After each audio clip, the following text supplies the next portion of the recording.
Madam आगे हो जाना मैडम।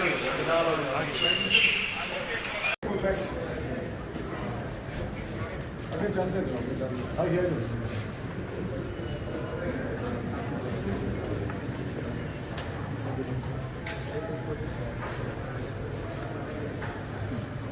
चौधरी साहब आपने मौकफ पे कायम है?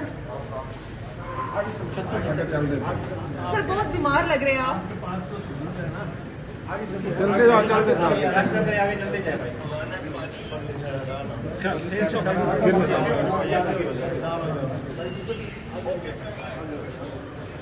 साहब प्रेस कॉन्फ्रेंस करने का इरादा तो नहीं? बिल्कुल नहीं है, अभी तक नहीं है। चौधरी साहब कल प्रेस करेंगे।